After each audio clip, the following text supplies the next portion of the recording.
Bienvenidos al canal Psiquiatría, Mente y Salud. El día de hoy vamos a ver uno de los temas más importantes en salud mental. Vamos a hablar sobre el suicidio. El suicidio abarca una gran dimensión de síntomas, tanto pensamientos, emociones, actos.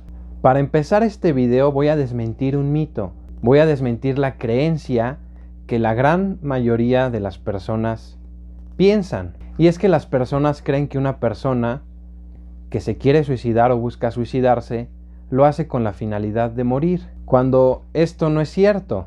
Por más paradójico que parezca, esto no es así. Una persona que quiere suicidarse lo hace porque quiere dejar de sufrir. A lo largo de la historia de la humanidad, el ser humano ha tenido dos grandes temores. Uno de ellos es la muerte y otro de ellos es el dolor y el sufrimiento. Como seres humanos, le tenemos más miedo al dolor y al sufrimiento más que a la propia muerte. ¿Por qué? Porque el dolor y el sufrimiento son experiencias con las cuales estamos familiarizados y con la muerte no. La muerte continúa siendo un misterio para la humanidad. Entonces, imagínense el grado de sufrimiento y malestar que una persona está experimentando para que vea como última alternativa el morir, para terminar con este sufrimiento. En esta imagen que estamos viendo podemos ver un letrero sobre un puente. Y el mensaje dice que el suicidio no se lleva el dolor, sino que se lo pasa a alguien más. Y esto es importante tenerlo en cuenta porque muchas de las personas que cometen un acto suicida, en realidad ellos creen que al ellos morir todo termina. Sin embargo, esto no es así.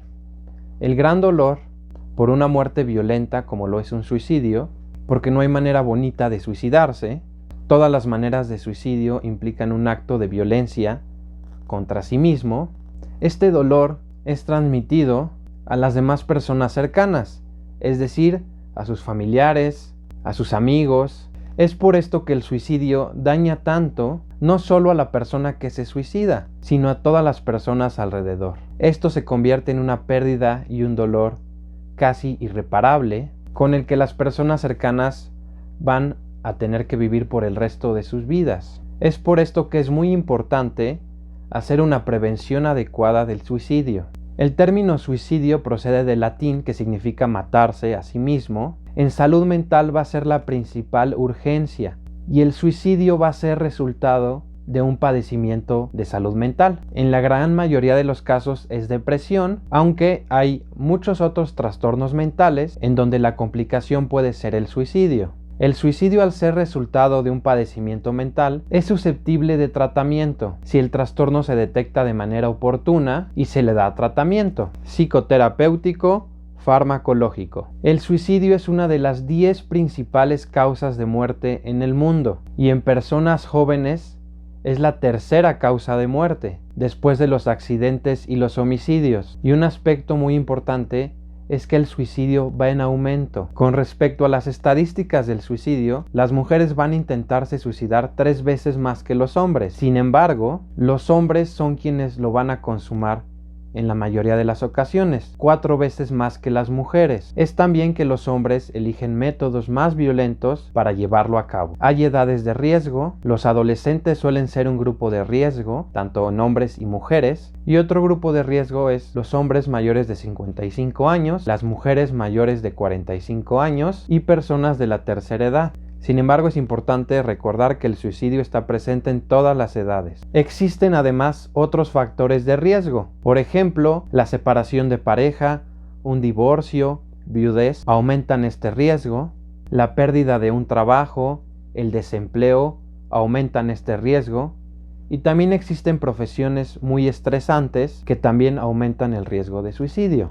Por ejemplo, el personal de salud. También ciertas condiciones de salud. Por ejemplo, personas que sufren de inmovilidad, personas que sufren de dolor crónico, personas con lesiones importantes en el cuerpo, y personas que consumen sustancias. Uno de los factores de riesgo más importantes son los trastornos mentales, mayormente la depresión. Aproximadamente el 95% de las personas que se han suicidado padecían algún trastorno mental, y de estas el 80% padecía algún tipo de depresión, ya fuera trastorno de depresión mayor o trastorno depresivo en un episodio de trastorno bipolar. También el 10% padecen esquizofrenia. El suicidio también es una complicación de la esquizofrenia, y el 5% por demencia o delirium. Se ha visto que hasta un 25% de las personas con conducta suicida abusan de sustancias psicoactivas, ya sea alcohol, cigarro o alguna otra droga. Y el máximo factor de riesgo para que una persona se suicide es que ya lo haya intentado previamente. Las personas que ya han intentado suicidarse previamente tienen un mucho mayor riesgo de volverlo a intentar en algún punto de sus vidas. Les voy a explicar sobre la conducta suicida. El pensamiento de una persona que se quiere suicidar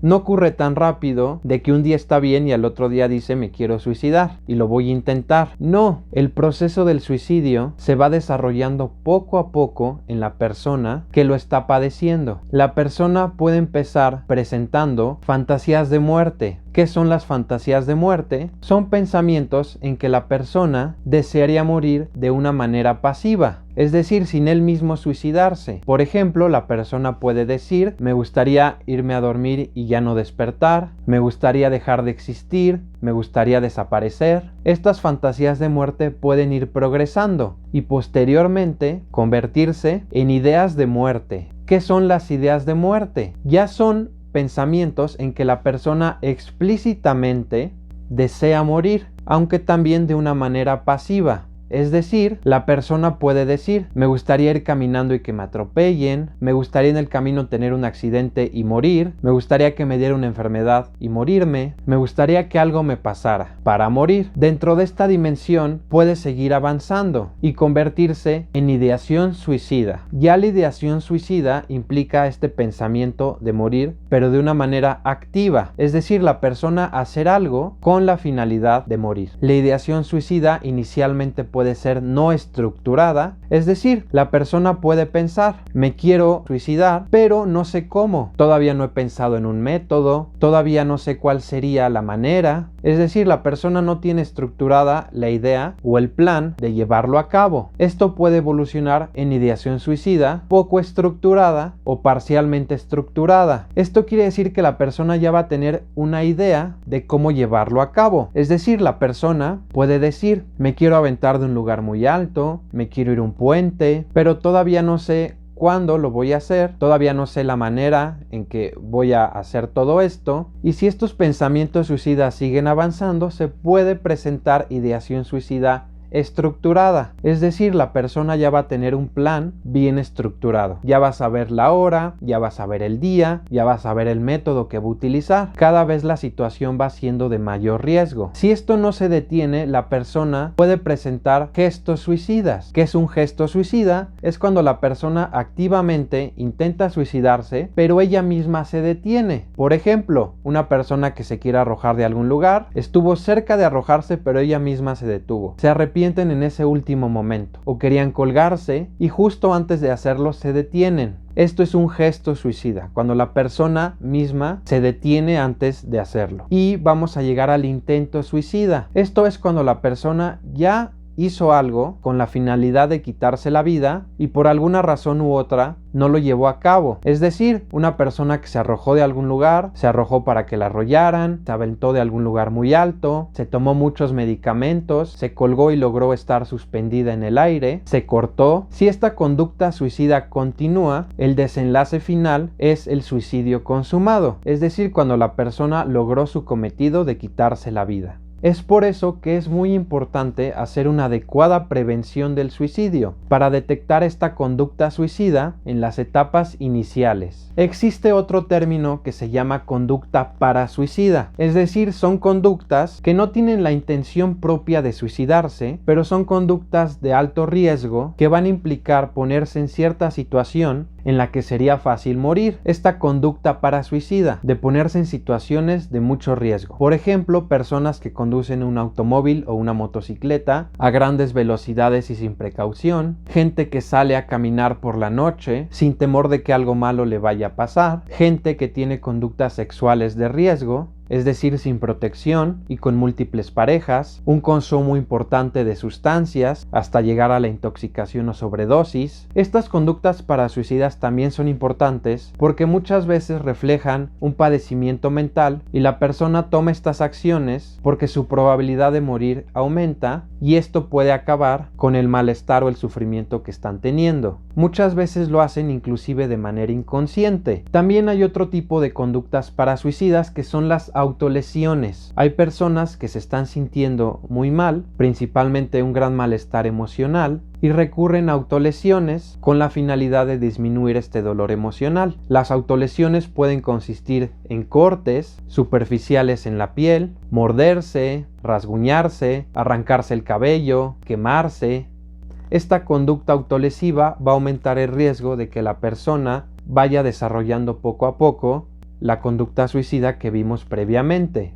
En la sociedad actual existe mucha controversia y mucho miedo por este tema, porque nadie quiere hablar de ello, inclusive porque se juzga mucho a las personas que han tenido un intento suicida, y esto limita que las personas con esta conducta suicida quieran hablar sobre ello, porque consideran que nadie los va a entender, nadie los va a comprender y nadie va a empatizar con ellos, y por lo tanto creen que nadie los va a poder ayudar.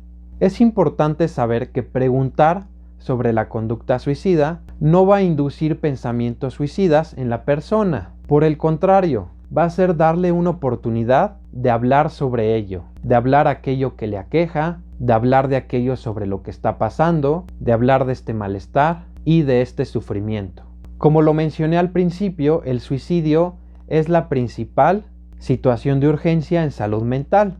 Si conocemos a alguna persona que esté atravesando por una situación como las que les mencioné anteriormente, va a ser importante que acuda a valoración con un profesional de la salud mental cuanto antes. Si la persona tiene pensamientos de suicidio, lo ideal es acudir a un servicio de urgencias psiquiátricas. Si la persona ya tuvo un intento suicida, es importante que pueda ir a un servicio de urgencias médicas, porque su vida puede estar en peligro y es importante estabilizar a la persona.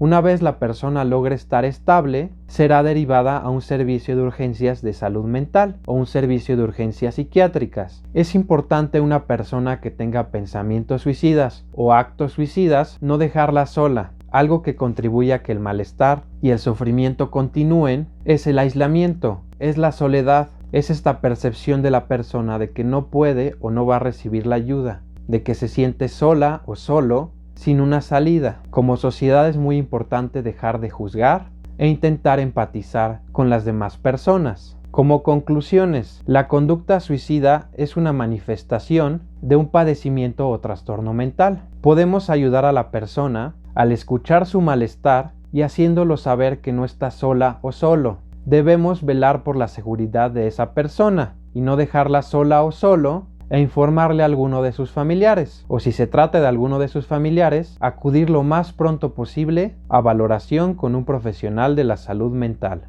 Eso es todo por el video de hoy. Muchas gracias.